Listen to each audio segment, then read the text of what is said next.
How do you take a world and divide it down into distinct areas that all feel very different from each other, but also coherent as if they fit into the larger ecosystem and world? Well, honestly, I think it comes down to one key component, and that's the people of your world. So today we're going to take a look at two different worlds, the Lord of the Rings and the Avatar universe, the blue people, not the benders, and break down what makes their cultures and world building just so dang good.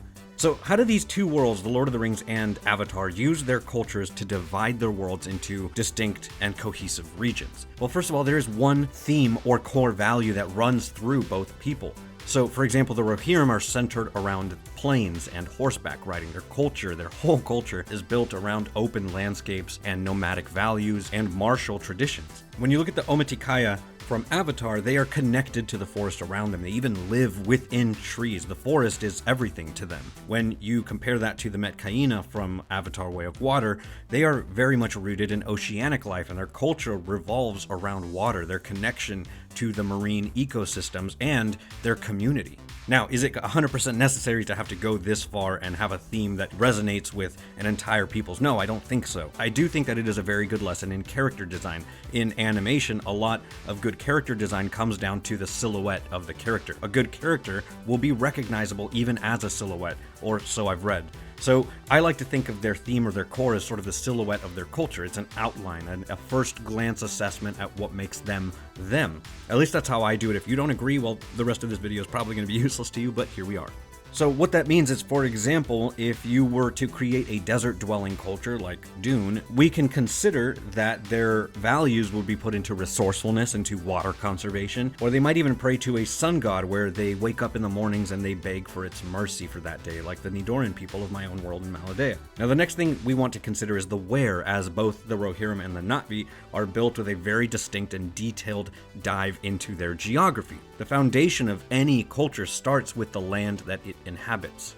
So looking at the Rohirrim, their culture is defined by vast open plains. You can look at a map of Middle-earth and see all of the plains of Rohan. And these plains demand mobility and speed. If you're going to go from one town to another, enter the horse.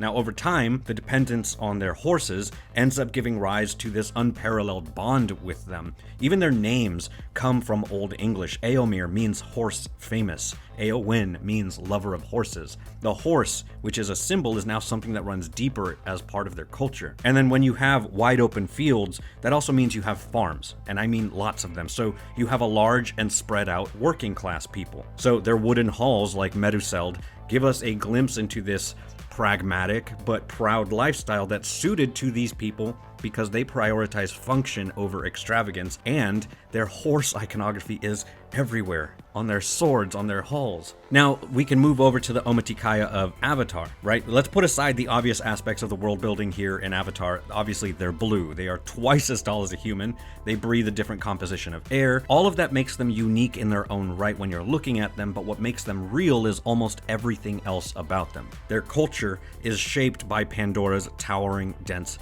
forests. And these forests are kind of everywhere, so they demand vertical mobility. They demand agility and a very intimate connection to their surroundings just out of pure survival, especially when you take into account how many creatures are trying to hunt them in the very same forests. So we can see that the geography of the onednd's home has actually defined their way of life in much the same way as the Rohirrim. They live within home trees, these massive ancient structures. They've adapted to moving seamlessly between the ground and the canopy, or vice versa. And because the canopy of the trees is everywhere, it makes sense that they would develop a way to move across and above that canopy with their Ikran, or the Banshees. All of this points us to their design. The onednd are agile, they are thin, they're adapted to their environment in every way. Their lean builds and long limbs make it easier to climb, makes it easier to leap when they're navigating the towering trees of their home. When you start to consider things like what is their most sacred site, well, there is a literal tree grove with a strange spiritual and almost religious connection to the planet, so naturally their entire culture then develops as one of protecting nature. There's a sort of symbiosis with the world around them because they know something that we don't, and that's that their world, Pandora, is alive. And so naturally the Ikran, their flying companions, are not just tools for transportation, they are spiritual partners. They are bonded through a connection that mirrors the onednd's philosophy of harmony with the world around them. This reliance on their ecosystem extends to their their entire way of life. The Omatikaya's bond with Ewa, their god, their deity, connects them to all living things on Pandora and reflects their understanding that every resource must be used wisely and replenished. Their rituals, their hunting techniques, and even their architecture align with those principles of respect and balance that is demanded by their forested world. And if we wanted to take a look at another example, we can also look at the Metkayina, the oceanic clan that was introduced in Avatar: The Way of Water. Their geography is sprawling reefs and open seas, and this demands an entirely different set of adaptations. Again, we're looking at just geography, right? The same species of creatures, but they have developed a distinctly different culture and even an aesthetic. Their homes are built on stilts above water. The Metkayina have designed their homes to seamlessly integrate to the ocean, giving them easy access to the water. Unlike the Omatikaya, whose lives revolve around the trees, the Metkayina thrive in water, so they have broader arms like oars. They have thick tails to steer that have evolved for swimming, making them masters of their environment. They even developed a language to be able to communicate underwater without speaking, just because they live in water. That's the type of consideration that takes your world from being bland to being standout and expert and on this level, because the world building of Avatar and of Lord of the Rings and other masters, right, other master classes dive into every single question you can think of, in this case being, how would living in a forest versus living in an ocean change the same people?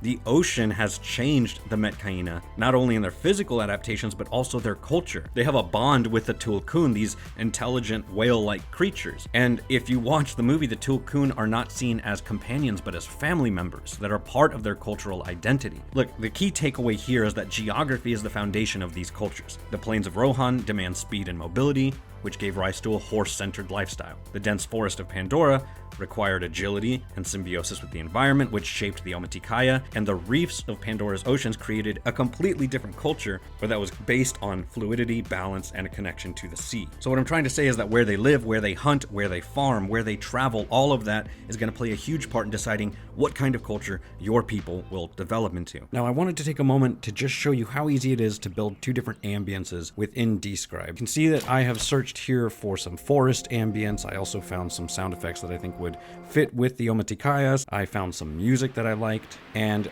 jumped right over into the Metkayina, where I found some beach shrine ambience where you hear this sort of wooden bamboo that I liked, and then maybe some calm sea ambience if you wanted something a little different. I found a megalodon roar because why not? And once I've done that, I can very easily just play one, click on the sound effects to get them to start, and then move on over to the next block and have that block play completely separately, and all of my notes are right there for me to see. So if you want to check out Describe and try it out for yourself, make your own cultures, make your own ambience, create your own encounters, go to describe.com right now and use my code FANTASYFORGE at checkout. Now, the third thing to consider is their practices and beliefs, which is really just where we start to see how the geography and core values of the culture inform their day-to-day lives and spiritual philosophy. So for this, let's revisit our examples, right? The Rohirrim's connection is to their land, to their horses. It's not just functional. Their songs and their oral traditions are centered around their history and their bonds with their horses. In The Two Towers, we get a small glimpse of one of the poems that was written by Tolkien, where Theoden is being armed and he says in the opening line, "Where is the horse and the rider? Where is the horn that was blowing?" Where is the horse and the rider?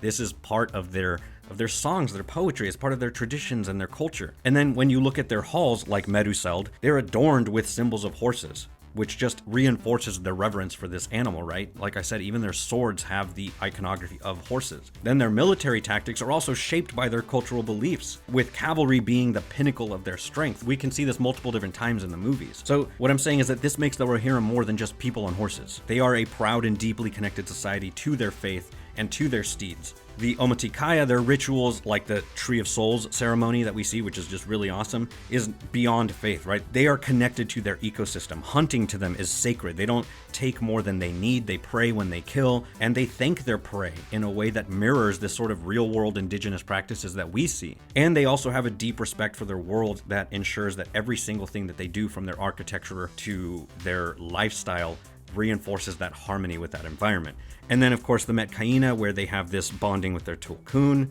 their underwater sign language, even their tattoos are all part of that culture that makes them separate from the Omatikaya. Now, the fourth thing to consider is their relationship with the world, or sort of everything else, really. I like to imagine how these things that made them separate them from the world. So we've looked at how each culture makes them unique, so now what we want to do is talk about how they fit into their respective worlds. So the Rohirrim, for example, are contrasted to one of the only other human factions that we see in The Lord of the Rings, at least in the movies, the people of Gondor. The Rohirrim are one of their only allies. But when you look at Gondor, Gondor is the epitome of civilization. They have these grand cities of stone, they have towering walls, this deep sense of legacy and pride. Rohan, on the other hand, represents a more pastoral and pragmatic society. They're rooted in open plains, not in cities, and they live a much simpler way of life, whereas Gondor sees itself as sort of the last bastion of human greatness.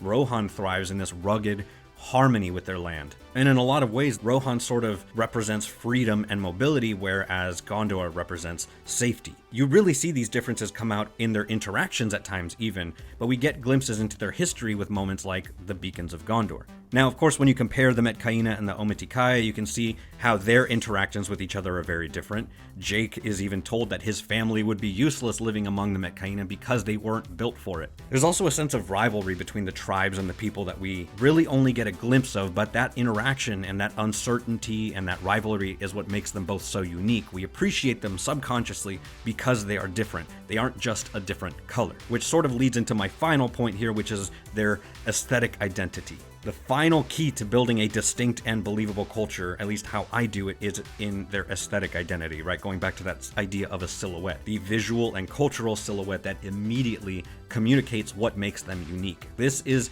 the culmination of geography, their beliefs, their relationship with the world, because we can't have an aesthetic look without first knowing every other aspect that we just talked about that makes them who they are, right? The Rohirrim are defined by their wooden halls, their horse motifs, thatched roofs, because that's what they have. They don't have a lot of forests. Their colors are the colors of fields and wheat and earth, very beautiful earth tones.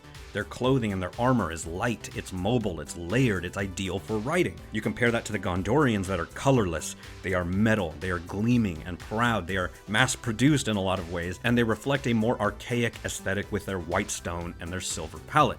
The Na'vi are similar in color. Though one evokes a deep blue, I would say it's reminiscent of a flower, while the other one evokes images of Caribbean waters. Then when you look at things like the shapes of their bodies are different, like we talked about earlier, right? The build of their homes, the adornments of their clothing, their tools are all different. Now I know that this sounded a lot like I was just gushing about Avatar and the Lord of the Rings, and it's honestly because I just love both of these worlds so much, both of which heavily influenced my own world, Maladea. So I'm going to cut this video short here because this one turned into a lot longer video than I meant it to be. But let me know in the comments down below, what do you do to make your individual cultures? How do you decide what to do and how to mold them? As always, thank you so much for watching. For John, my friends, and we'll see you next time, adventurers.